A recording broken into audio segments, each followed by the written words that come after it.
Hello, beautiful souls. It's Diane from Intuitive Spirit Life. Here's another installation of the clairs. It'll probably be the last one that I do, and then I'll get more into depth with all of them later.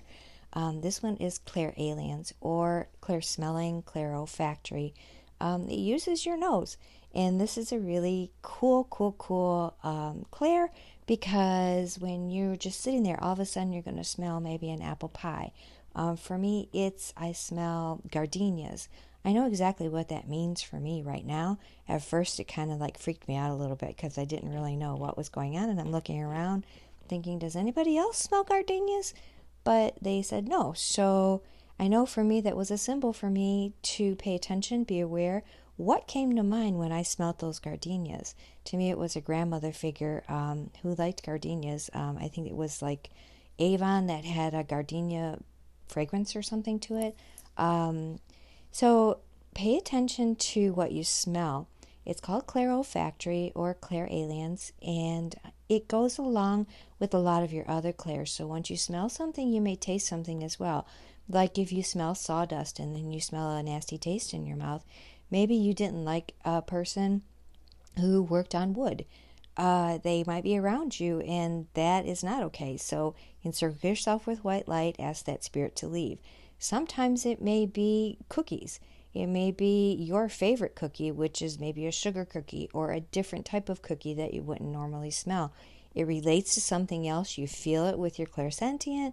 Your third eye may see it, which is clairvoyant, and then you'll get your message that way as well. Sometimes it's just smelling, and that's it. You'll be in a place all by yourself in a room, and all of a sudden this smell comes by you. Know that spirit trying to get your attention.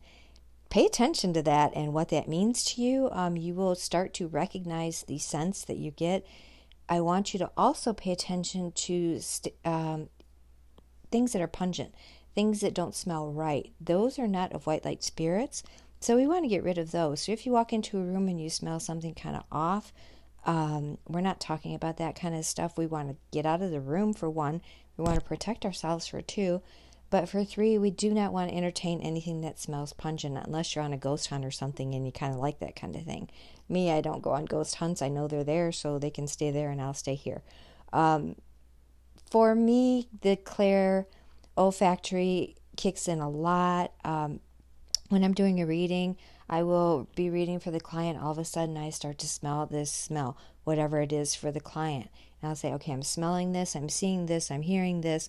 Who is this person? It could be their father, it could be their brother, it could be their mother. We get down to the bottom of who that is. One thing I want to mention, though, is when you're reading for other people and you smell, right, make sure that they want to go there with you on that journey to discover who that smell is for. A lot of people do not want to talk to past loved ones. A lot of people do not want to talk to spirit, and that is totally okay. What I do, and you can do what you want to do, but what I do is I always make sure it's in white light and love. I will ask the spirit to calm down so I can get the messages, and then I will ask the client too, do they want to go there with me? Do they want to take that journey with me? Some people say no. They don't want to talk to whoever it is trying to get through. That's totally fine. I'll redirect. I'll shut that off, and we'll go to in another direction. Now, some people are very curious and they want to know who I'm sensing, feeling, so we'll try to figure it out. Make sure your client wants to know this information before you deliver it. Just because you know it doesn't mean you have to deliver it, okay? Because the clients, when they come to you, sometimes they're very fragile. And they just want to know what they asked their question about and nothing else.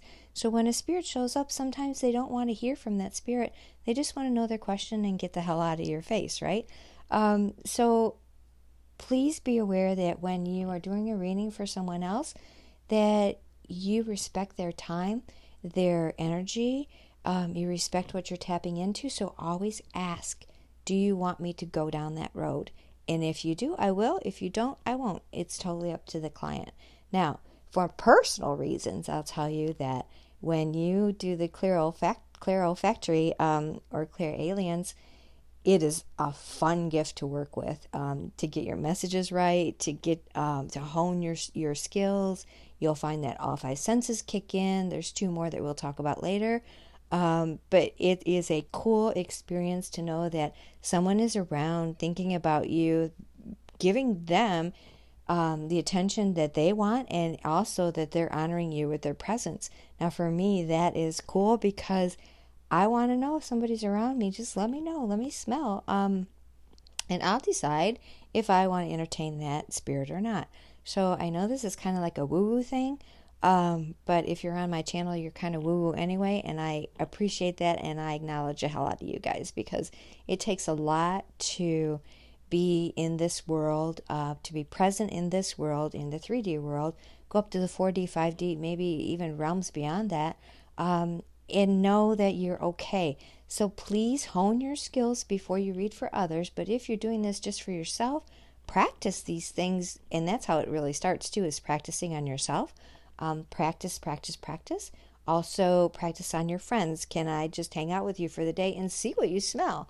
It's really a fun day in the life of a so-called psychic, because you can experience a whole week's worth of fun in one day, kind of, so to speak, because you're just like on one adventure after another, because the smell will kick in, the third eye will kick in, all of a sudden we're quiet for a while, and then all of a sudden, did you smell that? So just pay attention to what you're smelling. Don't let it freak you out. If it's something that's pungent, you don't want to go there, don't go there. Make sure it's only white light stuff that we're talking about here.